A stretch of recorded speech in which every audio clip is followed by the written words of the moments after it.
We're a 16-year-old democracy, and like a lot of 16-year-olds, we like to think we know everything. We're quite awkward, I suppose, quite fiery, and we're still trying to find ourselves, which is cool. And I think in 16 years, we've done a pretty good job. I mean, at just over 1 year old, we hosted the Rugby World Cup, and we won it, which is cool. Now we're going into hosting the Football World Cup, which is also cool at 15, 16 years old. It's a big deal for us.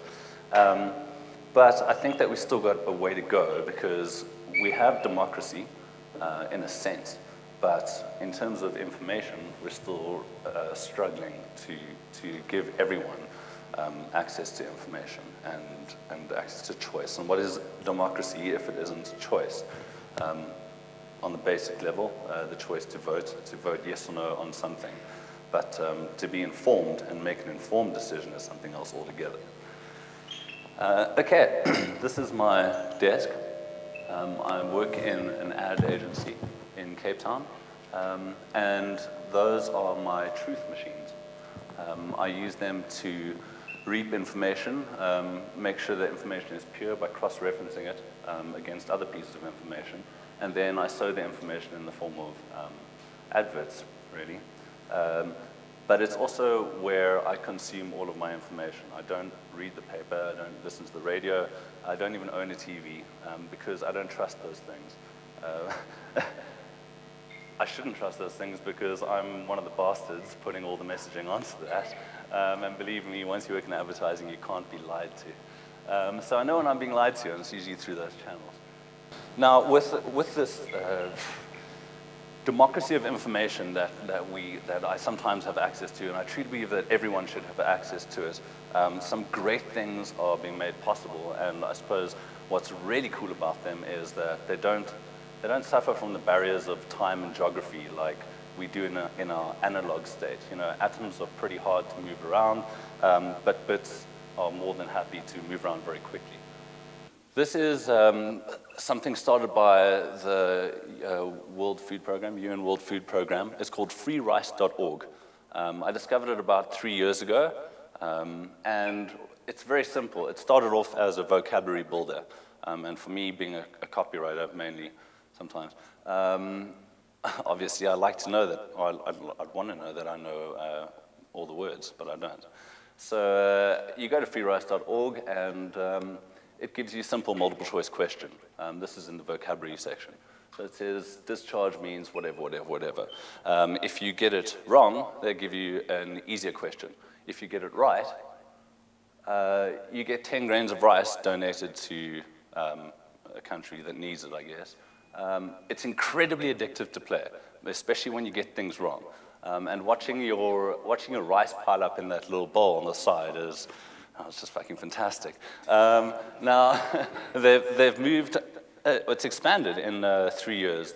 Some people saw it and they're like, yeah, well, that's brilliant. So they've taken it not just from vocab, building a vocab, now it's simple English, it's advanced English, it's maths, it's science, it's history, geography, biology, a whole spectrum, really.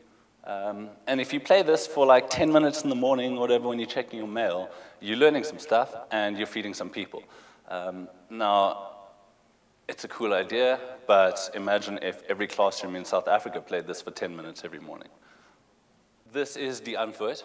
They're a South African band of sorts, and they are formed of a few artists, not many, but the main guy is a guy called Watkin Tudor Jones, who used to rap and MC with something called Max Normal.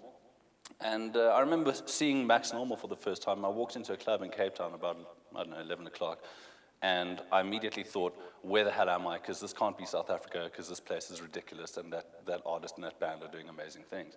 I did go immediately and buy the CD, and proceeded to play it for the rest of the summer.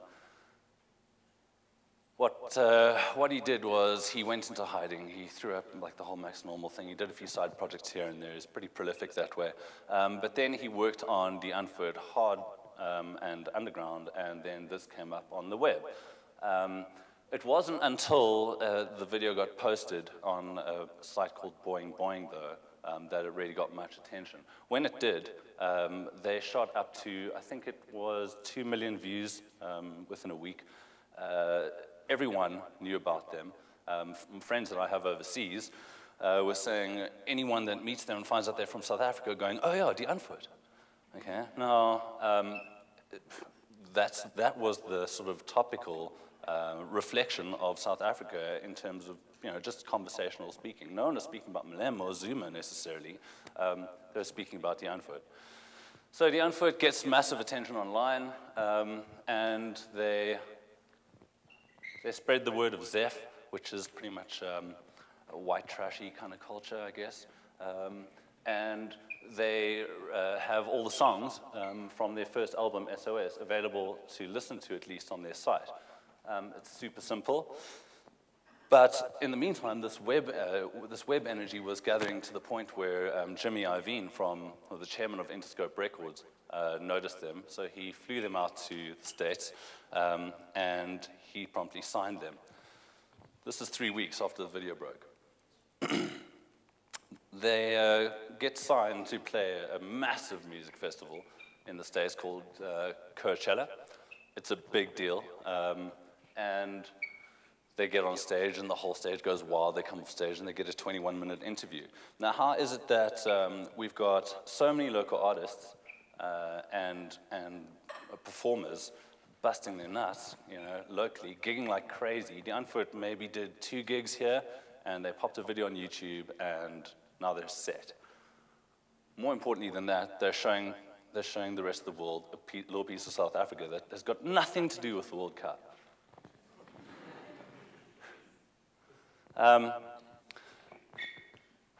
Using the web for charity, using the democracy of information to drive charity. There's an American guy, he's 33 years old. His name's Scott Harrison.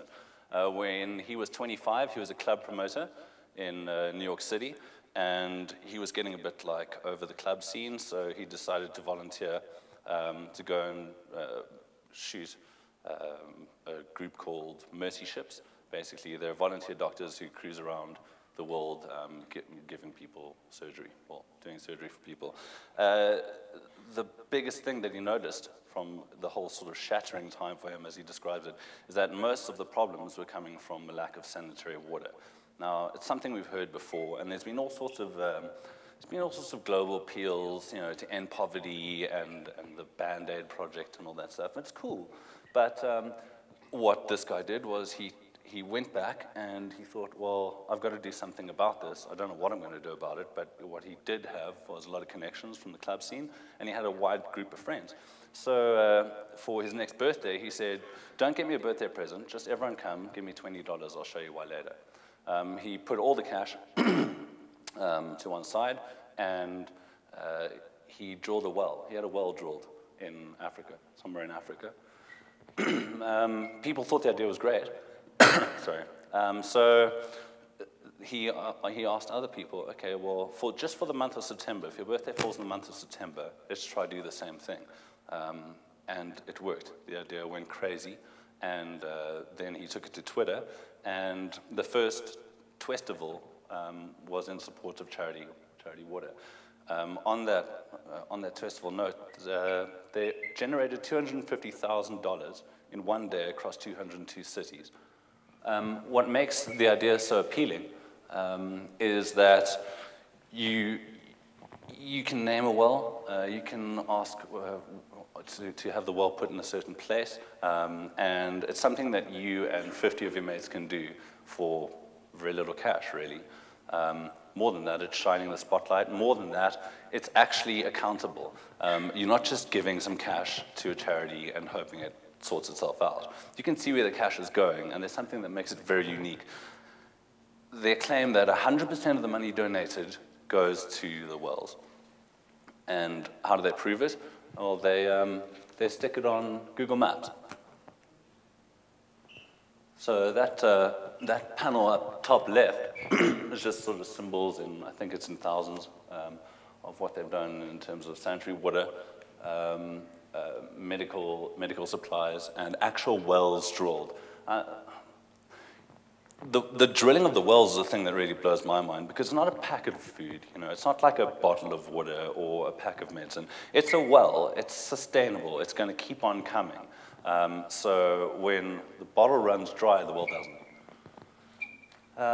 So if you want to know where your well is or what's happening with your well, or see pictures of your well being drilled, or the well drilled itself and everyone, like, you know, enjoying clean, fresh water, you can check it out on Google Maps. And this kind of stuff just wasn't possible before. Around Band-Aid time, you just gave your money away and hoped it worked out. Clearly it didn't work out. Okay, moving it back to a bit of a local context. Like I said, I don't read the paper because I don't care about Malema. But this is the South African Good News. I think it's southafricangoodnews.co.za. I read this a lot because I like good news, and I think there's a lot of it, but I just don't think good news sells a lot of papers. This is a project called Sermon on the Train, which was started by two final year fine art students from Wits, and they just observed the sermons that happen on the train. And if anyone here has taken the train, you're bound to bump into either weirdo preachers or a whole train full of people singing hymns, and that's great. I love it. But what they did was they took that model and they said, well, if they can spread the word of God or whatever, then can't they spread any message they want? You've got a fixed network, okay, the rail's not going anywhere. You've got a rail running on a schedule, and you've got a captive audience. So they convinced, or they took the idea to one of their lecturers, Professor Isabel Newton, I think. Sorry, Isabel Hofmeyr, I don't know where Newton came from. And you can't see it too well, but there she is, standing in a train with a speaker and a microphone, giving a lesson in history, I think. Cool idea, love it. And it's just a beautiful little analog version of what the web could really be. You know, the trains are there, the web is there, the information is there, and anything you could possibly want to know is waiting for you online. Any question you've ever asked, someone else has probably asked before. And if they haven't, then you have. It's a good place to start. On that note, MIT started this program in 2000. It's called Open Courseware. Rather than sort of exclude themselves, they just opened everything up, and they recorded all their course material. So if you have any interest in that kind of thing, which I do, you can just log onto YouTube and put yourself through MIT. Of course, you don't get a piece of paper. You don't have to write exams. But for such a big, important institution, to do this kind of thing, it's just an example that begs to be followed. They don't make any money off this. We've been talking about some mobiles. There's breakthrough mobile technology. Well, not that breakthrough anymore, but it's getting there. It's called Augmented Reality. And what it does is it uses your smartphone, it uses GPS coordinates to overlay data on your phone screen.